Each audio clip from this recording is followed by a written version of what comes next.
주의 이름으로 축원합니다. 아멘. 로마서 8장 강의 복음의 진수 7번째 시간으로요. 오늘 설교 말씀 제목은 장차 나타날 영광의 보편성입니다. 이 보편이라고 하는 단어가 쉬운 단어죠. 두루 널리 퍼져 있다. 또 모든 것에 다 공통되거나 적용되는 것, 이게 보편이라는 뜻인데요. 그러니까 쉽게 설명하면 일반적인 것, 그리고 전체적인 것, 또 크게 말하면 우주적인 것을 말합니다. 이게 바로 보편이라는 것인데요. 우리 인간이 참 예민합니다. 동물이 아무리 예민해도 인간을 따라올 수 없습니다. 인간의 그 까다로움과 섬세함과 예민함은 동물의 육감으로서는 따라올 수가 없죠. 우리의 영감도 있고 설명할 수 없는 여러 개 촉도 있지 않습니까? 그러나 인간이 그렇게 예민함에도 불구하고 이 전체적인 것에 대해서는 둔감합니다. 가장 쉬운 것은 지구가 하루에 한 바퀴씩 돌거든요. 근데 우리 어느 누구도 지구가 돌고 있다는 것을 잘 모르죠. 또 지구가 태양을 1년에 한 번씩 돌고 있으나 그것이 지금 돌고 있다는 것을 감지하는 사람은 아무도 없습니다. 알고는 있으나 감지하는 사람은 없다는 거죠. 계절이 지금 겨울에서 봄으로 빠르게 바뀌고 있으나 이게 지금 겨울인지 봄인지 우리는 잘 모르잖아요. 완연한 봄이 되면 그때 봄을 느낄 뿐이지, 이렇다는 거죠. 우리가 예민하고 민감하지만 이 전체적인 것, 그리고 일반적이고 보편적이고 우주적인 것들에 대해서는 잘 느끼지 못한다고 하는 거예요.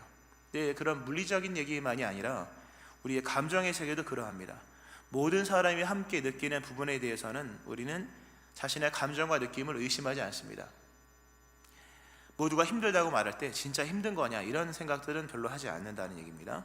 또 모두가 같은 생각을 하고 살아가는 사회 속에서 우리가 살고 있는 이 시대의 생각과 또 자신의 생각이 얼마나 바른 것인지 그른 것인지에 대해서 별로 생각하지 않아요. 우리는 어떻게 하면 잘 살 수 있을까, 이 부분에 신경을 많이 쓰지만 그 잘 사는 것이 진짜 잘 사는 것이냐, 이런 부분에선 생각을 안 하는 것 같다는 거죠. 그러므로 우리가 일반으로 깔고 살아가는 것들, 그러므로 생각의 영역에도 들지 않고 감지 영역에도 들지 않는 그 소위 말해서 보편, 일반, 전체에 관한 것들을 의심해야 된다고 하는 겁니다.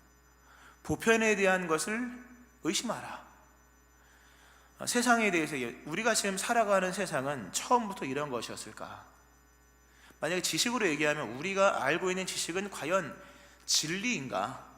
진리와 얼마나 근접해 있는 것일까? 만약 인생으로 말한다면 우리는 이 인생이라는 게 원래 이런 걸까?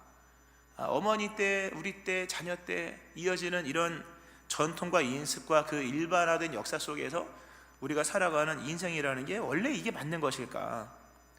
또 우리가 발전 논리인데, 소위 말해서 지금 사회는 발전하고 있는 것인가, 망해가고 있는 것인가, 이런 잘 감지되지 않는 부분들을 좀 의심하셔야 됩니다. 의심한다라기보다는 재고를 해야 되고 좀 심층 있게 보아야 하는 것이, 보편 이너머에 있는 것을 못 볼 수 있기 때문입니다. 보편 이너머, 모든 게 다 일반적인 건 아니에요. 특별한 게 있는 것인데 너무 일반화 시켜버리면 특별한 것이 보이지 않고, 너무 이 세상적인 것으로만 충만하면 계시적인 것이 보이질 않습니다. 예수님께서 오셔서 행하신 것이 무엇일까? 당시의 보편적인 사고와 일반적인 종교 개념을 고치시는 것이었습니다. 진짜 어려웠죠. 당시에 예수님께서 그런 말씀하셨죠. 예수께서 이르시되 내가 심판하러 이 세상에 왔으니 보지 못하는 자들은 보게 하고 보는 자들은 맹인이 되게 하려 함이라.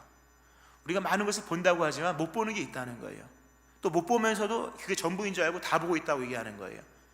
그러니까 바리새인들이 우리가 맹인입니까? 니네가 못 본다고 하면 이 죄인이 아니지만 니네가 본다고 하니까 죄인이다, 이런 어려운 말씀도 하셨습니다. 우리가 지금 살고 있는 이 세상은 어떤 세상일까? 세상은 얼마나 잘못된 보편이 있을까? 우리가 살고 있는 이 오늘의 현실은 이게 바른 것일까? 로마서 3장을 보면요, 이 세상의 보편이 얼마나 기울었는지를 말씀을 하십니다. 기록된 바 의인은 없나니 하나도 없으며 깨닫는 자도 없고 하나님을 찾는 자도 없고 다 치우쳐 함께 무익하게 되고 선을 행하는 자는 없나니 하나도 없도다. 세상의 보편을 의심하게 만드는, 또 다시 보게 만드는 아주 귀한 말씀이죠. 의인이 없대요. 하나도 없대요. 의인이 한 명만이라도 있으면 그 단 한 명이 이방인 역할을 하면서 뭐가 다르구나, 다른 게 있구나, 이런 느낌이 들 텐데, 의인이 한 명도 없으면요, 다 죄인이라는 거잖아요.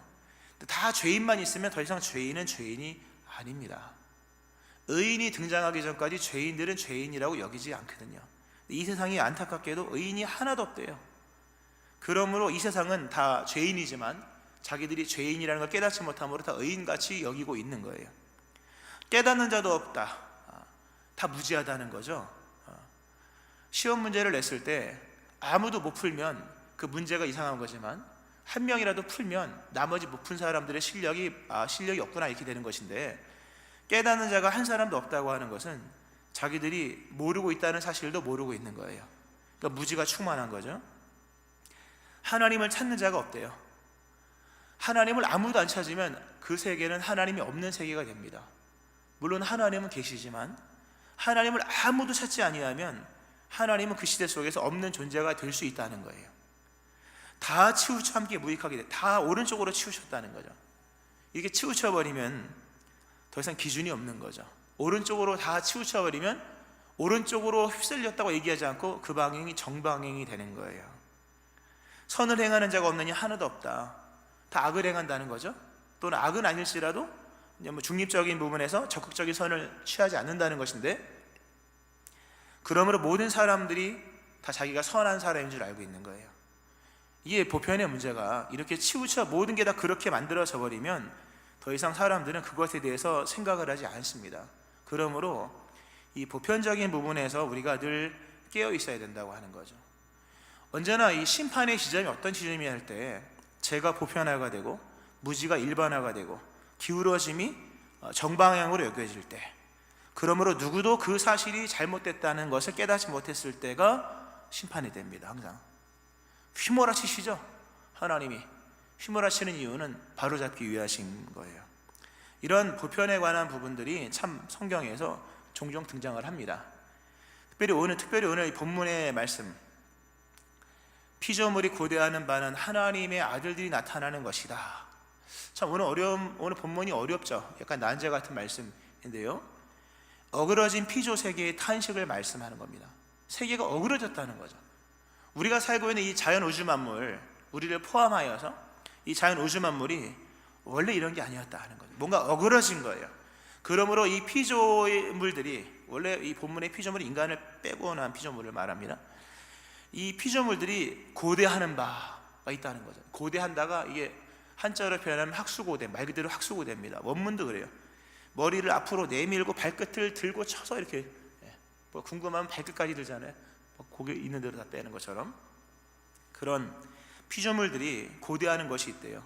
하나님의 아들들이 나타나기를 고대하는 것이요, 종국에는 썩어짐의 종로를 탄 데서 해방되기를 기다린다는 겁니다.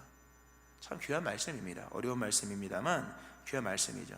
기본적으로 설명을 드리면, 사도 바울 이 본문의 로마서 말씀 속에서 구원의 초점을 지금까지는 인간에게 맞췄습니다. 그러나 이제는 본문 속에서는 영역을 넓혀서 모든 피조물에까지 확장시킵니다. 우리가 방금 전에 교동문을, 요한계시록 교동문을 했는데, 거기에서 말씀하는 구원의 그 전체적인 모습, 구원의 보편적인 그 완성은 인간만 덩그러니 있는 홀로 있는 천국이 아니라 온 우주 만물이 다 회복돼 새하늘 새 땅의 개념으로 얘기를 합니다. 요한복음 3장 16절에서 하나님의 구원을 세상을 구원하시는 구원으로 얘기를 합니다. 물론 초점은 영생이죠. 하나님의 구원은 인간만을 위한 구원이 아니라 하나님께서 만드신 이 피조물의 세계에도 하나님이 어떻게인지는 알 수 없으나 하나님이 온전하게 회복하셔서 썩어짐의 종로를 탄 데서 해방되어서 영광의 자유에 이르게 하시는 그 은총을 베푸신다는 겁니다. 이 말씀이 어떤 말씀이 좀 차근차근 설명을 드리고요. 그리고 이 말씀의 결론이 우리에게 그러므로 굉장히 큰 은혜가 됩니다. 잘 들어보시길 바라고요.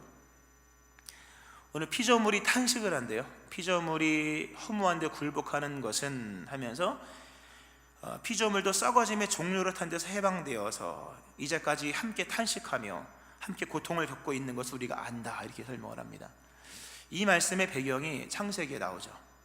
창세기 1장부터 3장까지의 내용이 오늘 본문의 배경이 되는 겁니다. 본문의 배경은 창세기예요. 참고로 우리가 창세기의 창세기를 역사성으로 인정하지 않으면 신앙은 발판이 없습니다.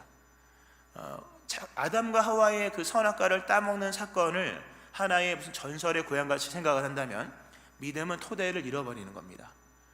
창세기의 역사성을 역사로 인정하고, 비록 시간 차이가 많이 나고 이해의 차이가 너무 크지만 현실로 그리고 역사로 인정할 때 거기서 복음이 전개가 되는 거라는 것 참고하시고요. 오늘 본문의 배경이 되는 창세기 3장에 보면 하나님이 선악을 알게 하는 나무를 따먹으면 반드시 죽는다고 말씀했으나 아담과 하와가 선악과를 따먹죠.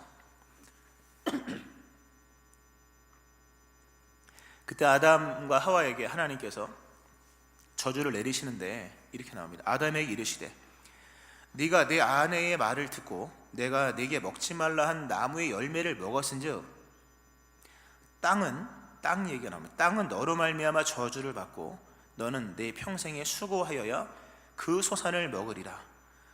땅이 너에게 가시덤불과 엉겅퀴를 낼 것이라. 네가 먹을 것은 밭의 채소인즉 네가 흙으로 돌아갈 때까지 얼굴에 땀을 흘려야 먹을 것을 먹으리니 네가 그것에서 취함을 입었음이라. 너는 흙이니 흙으로 돌아갈 것이니라 하시니라. 참 귀한 말씀이죠. 네가 흙으로 돌아갈 때까지 땀을 흘리며 살아야 될 것이고 결국에는 네가 흙으로 돌아갈 것이다. 너는 흙이니 흙으로 돌아갈 것이니라. 익히 잘 알고 있는 말씀이죠. 이게 어떤 의미일까? 원래 흙이라고 하는 것은요, 창세기에서 흙은 생명을 상징했습니다. 창세기 1장 11절 이하에 보면 하나님이 이르시되 땅은 풀과 씨 맺는 채소와 각기 종류대로 씨 가진 열매를 맺는 나무를 내라 하니 그대로 되어 땅이 풀과 각기 종류대로 씨 맺는 채소와 각기 종류대로 씨 가진 열매 맺는 나무를 내니 하나님 보시기에 좋았더라. 땅에 관한 얘기가 나와요. 결국 흙이죠. 흙이 땅에 명령하신 말씀이 뭐냐면 열매를 맺는데 씨 맺는 채소와 씨 가진 열매를 내라. 씨앗을 내는 거예요. 땅은 씨앗이 뭡니까? 생명이잖아요. 생명은 씨앗에 들어있지 않습니까? 그 땅에 최초에 하나님이 천지를 창조하셨을 때에 그 땅의 역할은 생명을 산출해내는 역할입니다. 수많은 씨앗들, 풀씨든 아니면 나무의 씨든 채소의 씨든 각기 종류대로 씨 맺는 채소와 각기 종류대로 씨 가진 열매, 생명을 산출해내는 그런 바탕이 바로 땅이었다는 거예요. 그런데 인간이 죄를 지었을 때 땅이 저주를 함께 받습니다. 이게 죽음의 보편성인 거예요. 인간에게만 죽음이 온 것이 아니라 온 세계가 죽음이 충만한 거예요. 땅이 저주를 받아서 더 이상 땅이 생명을 상징하는 것이 아니라 소멸을 상징한다 하는 겁니다. 너는 흙이니 흙으로 돌아가라.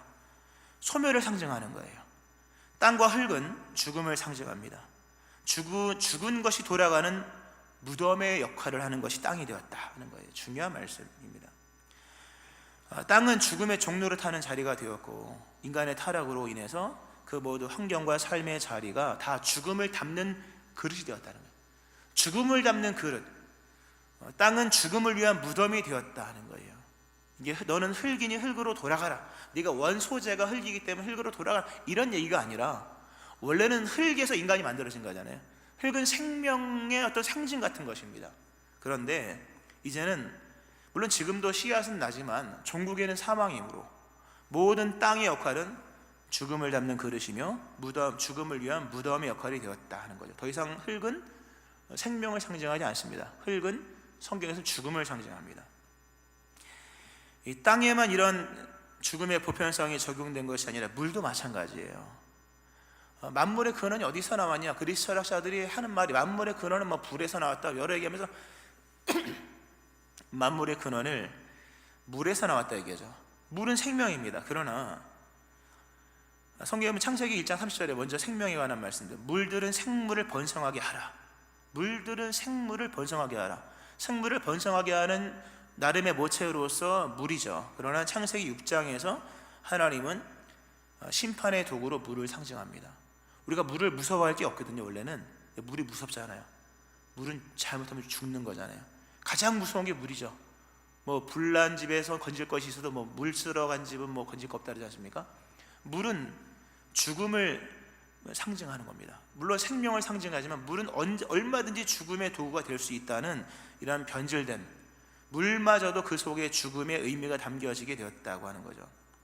이런 피조물의 이런 변질 속에서 오늘 보면 피조물들이 하나님의 아들들, 예수를 믿어 구원받는 그 회복의 시작점에 대한 부분들을 기다리면서 그들이 영광의 자유에 이르는 것을 기다리고 있다는 말씀. 영광의 자유를 기다린다. 참 귀한 말씀이에요. 영광의 자유. 영광의 자유. 이 자유. 해방된다. 자유, 영광의 자유로 해방된다는 뜻인데요. 원래 하나님이 천지를 창조하실 때 그 창조의 장면들을 보면 하나님이 뭘 만드신 다음에 이름을 부여하십니다. 그러니까 고유성을, 개별성을, 그리고 자율성을 부여하십니다. 창세기 1장을 읽어보면 창조의 기본 단위 속에는 경계가 들어갑니다. 경계를 설정을 해주세요. 분리를 시켜주십니다. 그리고 각각의 기능을 주십니다. 성경에 이렇게 나옵니다. 첫째 날에 빛을 창조하시고 빛과 어두움을 나누셨다. 자유롭게 하신 거예요. 또 둘째 날에 물과 물을 나누셨다. 셋째 날에 물과 땅을 구분하셨다. 넷째 날에도 두 광명체를 나누게 하셨다. 생명체들에 대한 것도 마찬가지입니다. 뭐 종의 기원, 뭐 다윈 얘기하면서 다 한 기원에 나왔다고 얘기해요. 성경은 절대 그렇게 얘기하지 않아요. 생명체들에 대한 것 역시 각기 종류대로 씨 가진 열매를 맺는 나무를 내라. 뭐가 변형이 되어서 새로운 종이 만들어지는 것이 아니라 애초에 각각의 씨앗이 있는 거예요. 그러니까 어디에도 종속되지 않는 각각의 것들을 하나님이 만드셨다는 거죠. 그러니까 창조 속에 담겨 있는, 세계 속에 담겨 있는 것은 고유, 개별, 자유인 거예요. 각각의 의미가 다르고 각각의 질서 안에서 종속이 없는 거예요. 뭐 지금 보면 우리도 옆에 숲이 많이 있습니다만 뭐 칡령쿨이 소나무를 타고 올라가고, 뭐 송담입니까? 소나무에 막 기어 올라가서 소나무의 그 체액을 빨아들여서 자기를 살리고, 이렇게 서로 물고 뜯기면서 뭐가 종속을 시켜서 남의 에너지를 가지고 내 거를 먹여서, 이런 게 아니었다는 거죠.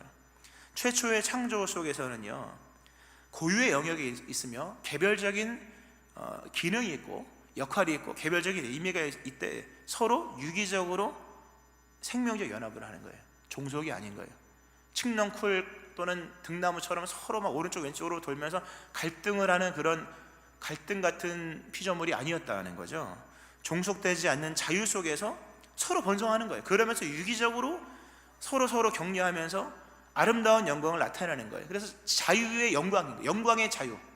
서로 섞여지지 않는, 그러나 연합하여서 충만한 영광을 나타내는 영광이었다는 거죠. 그러니까 고린도전서 15장에 보면 창조 질서와 계획 안에서 본래 있었던 그 모습을 이렇게 설명을 합니다. 나중에 또 회복될 모습이기도 하고요. 해의 영광이 다르고 달의 영광이 다르며 별의 영광도 다른데 별과 별의 영광이 다르도다. 고린도전서 15장에 나오는 말씀이죠. 각각의 다른 영광의 고유의 영광을 가지고 영광의 자유 속에서 하나님을 영화롭게 하는 것이었다는 거죠. 근데 이것이 인간이 죄를 지음으로 그 한 사람으로 말미암아 사망이 들어왔을 때 인간에게만 사망이 들어온 것이 아니라 온 천지 가운데 사망이 보편이 되어서 사망이 다 스며들어 있는 거예요. 온 우주 만물은 다 사망의 종로로 타는 거예요.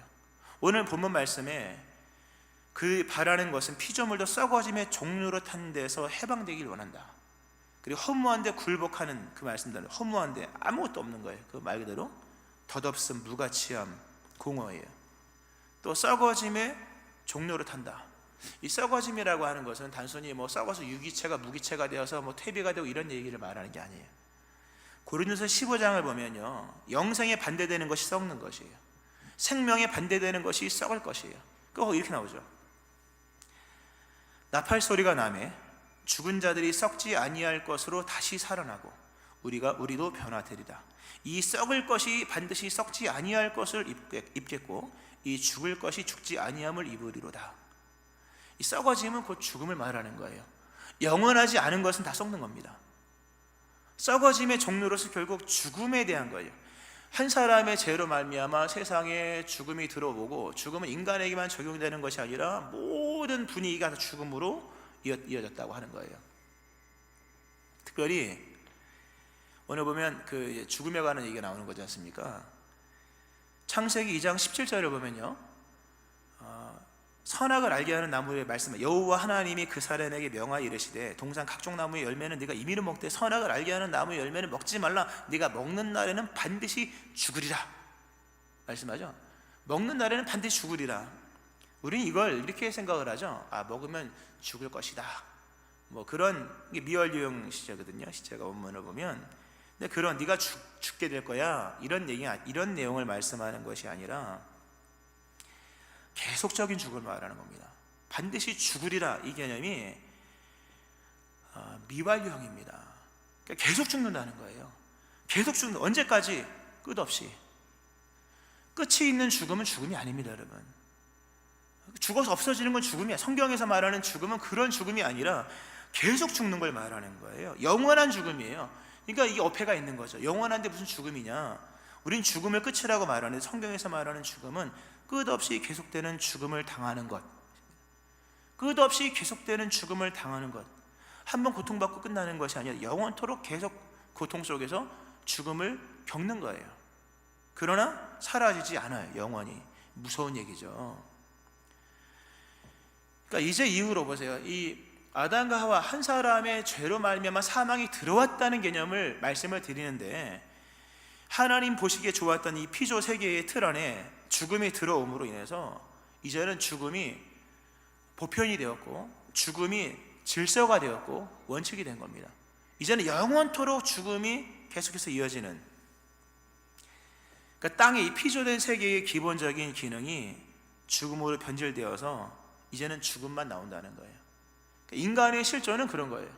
죽음으로 보편화된 이 세상 속에서, 그리고 끊임없이 죽어져가는 세상 속에서 어떻게 하면 살 수 있을까? 이 죽음의 보편성과 사투를 벌이는 싸움을 하는 거예요. 열심을 다해 싸우는 거예요. 그러나 마침내 죽음을 이길 수 없고 결국 본인도 죽어서 죽음에 흡수되어서 흙으로 왔으니 흙으로 돌아가는 인생이 되고 말았다는 겁니다. 그러니까 피조물의 성격이 달라진 거예요. 천지창조의 1장에서 말씀하는 그 생육번성 땅의 충만의 성격이 이제는 없는 거예요. 마침내 사망, 로마서 6장에 나오죠. 그때 무슨 열매를 얻었느냐? 이제는 너희가 그 일을 부끄러워하나니 이는 그 마지막이 사망이라. 이 세상 피조물의 모든 열매는 사망이에요.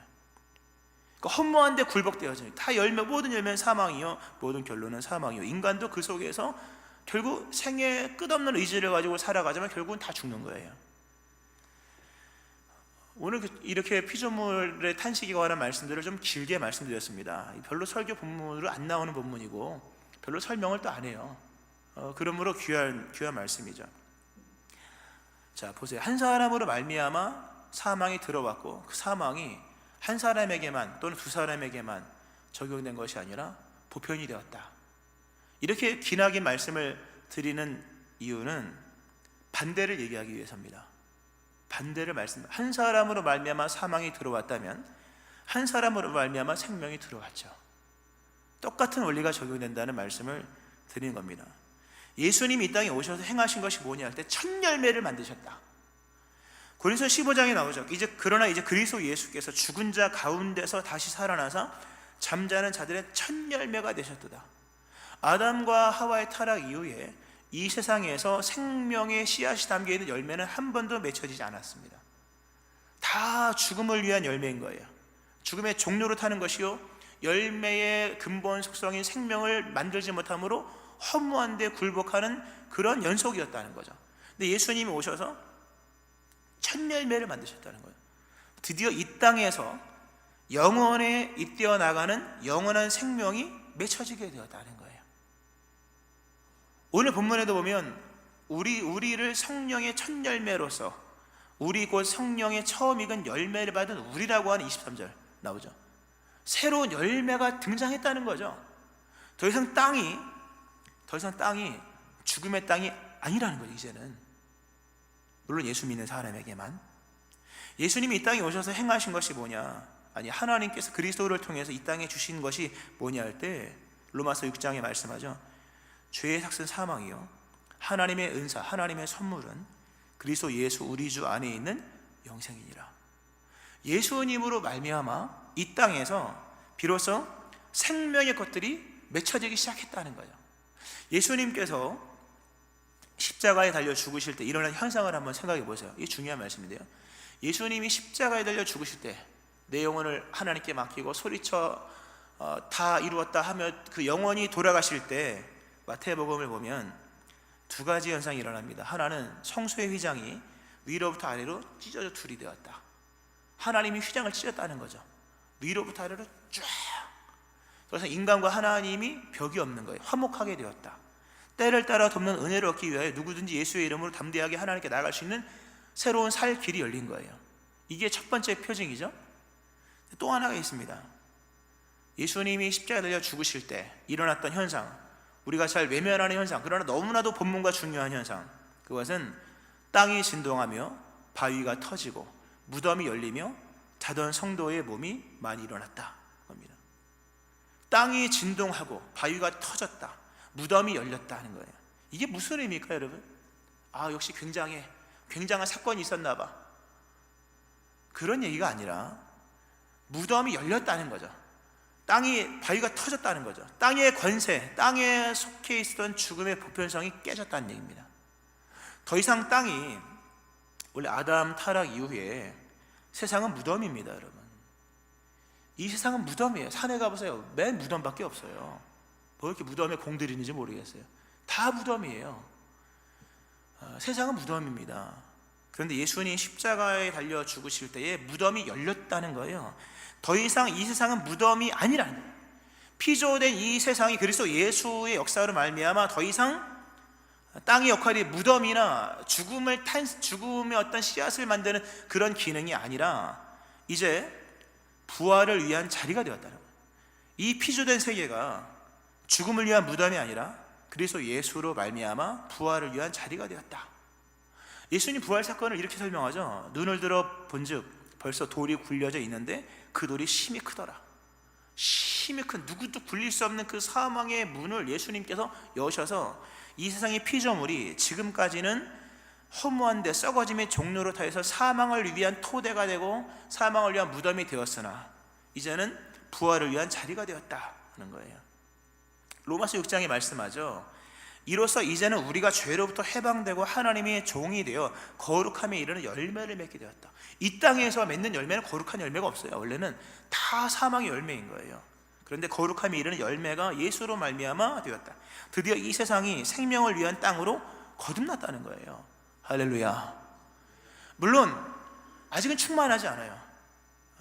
마지막 충만, 이 오늘 장차 올 영광의 보편성은 천국이 임할 때, 그리스도께서 오실 때, 그때 충만한 보편으로 이루어지는 것이지만 중요한 것은 그것이 오늘 여기서 시작되었다는 얘기입니다.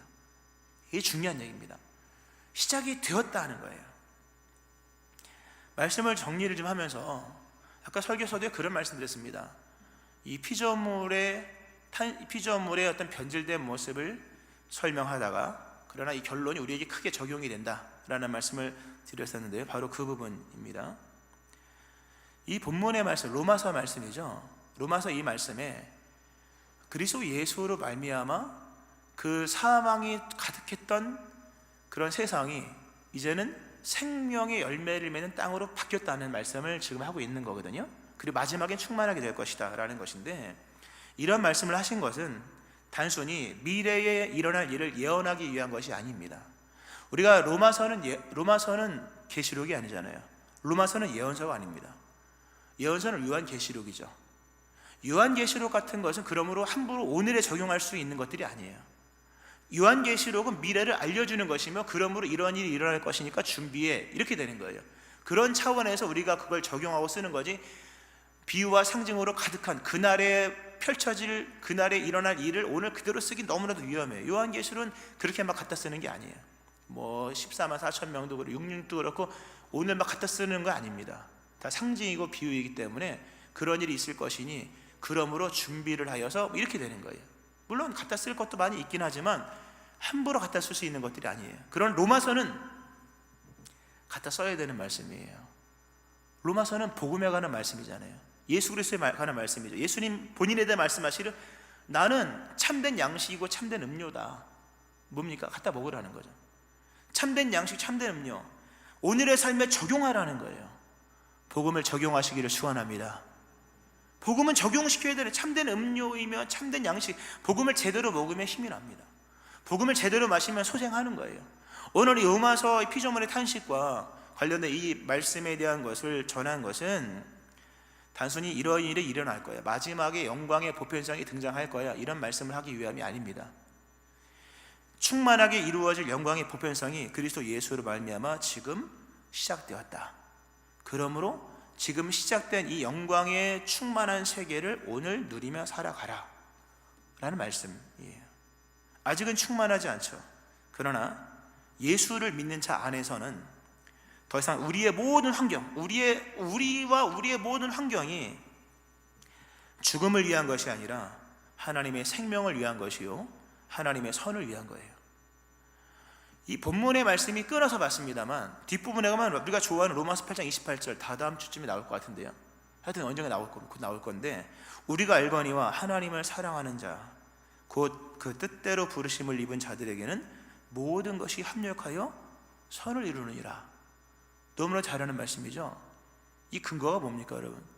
모든 것이 합력하여서 선을 이룬다. 이 근거가 뭐냐는 거예요. 우리의 소망입니까? 우리의 소망이 근거가 없으면 소망도 헛된 거예요. 모든 것이 합력하여 선을 이룰 수 있는 것은 그리스도 예수로 말미암아 이 피조물들의 근본적인 의미가 예수 믿는 사람에게 바르게 적용되기 때문인 거예요. 예수 안 믿는 사람에게 여전히 사망의 보편성입니다. 다 모든 걸 결국 망하는 거예요. 그러나 예수 믿는 사람에게는, 하나님을 사랑하는 자 곧 그 뜻대로 부르심을 입은 자들에게는 모든 환경과 여러분의 모든 삶의 일터가 더 이상 사망에 영향받지 않는 것들인 거예요. 예수님 안에서 우리의 모든 환경의 속성이 바뀌었다는 거죠. 죽음을 위한 무덤이 아닙니다.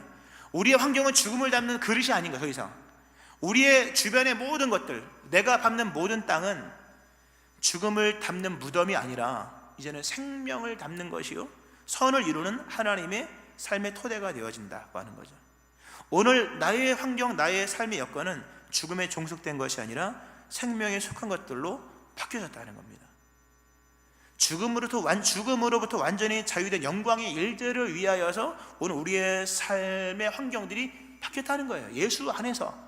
그러므로 여러분의 삶 속에 있는 모든 것들은 시간이 지나면서 망해지고 쇠하여지고 썩어지는 것이 아니라 영생에 관한 것으로, 영광에 관한 것으로, 생명에 관한 것으로, 전국의 선으로 이루어지게 된다는 것을 믿고 깨닫기를 축원합니다. 그러므로 결론을 내면 고난마저도 의미가 있다는 거예요. 여러분, 로마서 8장은요 3번의 탄식이 나옵니다. 오늘 본문에 보면 피조물의 탄식이 나오죠. 또 우리의 탄식이 나와요. 뒷부분에 가면 성령의 탄식이 나옵니다. 이 오늘의 삶의 실존이에요. 인간 세상은 만만하지 않습니다. 탄식하는 거예요. 피조물도 탄식하고 우리도 탄식, 성령도 탄식하는, 그러나 놀랍게도 그 탄식이 죽음을 위한 탄식이 아니라 그 탄식 속에서 하나님의 선이 이루어진다는 겁니다. 여러분의 인생의 고난과 시련이 만만하진 않지만 결과를 믿으셔야 돼요. 더 이상 죽음에 종속된 것이 아닙니다. 장차 나타날 영광의 보편 중에 하나인 거예요. 믿음으로 잘 감당하시는 여러분 되어지기를 주의 이름으로 축원합니다. 아멘. 기도하시겠습니다. 하나님 아버지, 아담의 범죄로 인하여서 온 세상에 죽음이 보편이 되었고 사망에 충만하여서 벗어날 수 없는 지경에 이르게 되었고, 이 세상은 죽음을 담는 무덤이 되었으나 그리스도 예수의 죽으심과 부활로 말미암아 다시금 첫 열매가 맺어지고, 이제는 이 세상에 예수 믿는 자들 안에서 사망을 담는 죽음을 담는 그릇이 아니라 생명을 담는 그릇이요 하나님의 선이 이루어지는 삶의 토대인 것을 봅니다. 하나님, 그리스도 예수 안에서 장차 나타날 영광의 보편으로서 오늘도 우리의 삶을 이끌어 가시는 하나님, 탄식하고 슬픔과 고난과 아픔 중에 있다 할지라도 이제는 예수 안에서 그 모든 환경이 하나님의 선을 이루는 생명의 환경들로 바뀐 것을 믿으며 오늘도 믿음의 길을, 설령 탄식하는 일이 있다 할지라도 믿음의 길을 승리로 잘 감당해 나가는 저희를 되게 하여 주옵소서. 우리의 삶 속에서 선을 이루시는 하나님을 찬송하고 믿으며 마침내 충만한 영광의 보편을 이룰 것을 믿는 믿음으로 감사드리오며 존귀하신 예수님 이름으로 기도합니다. 아멘.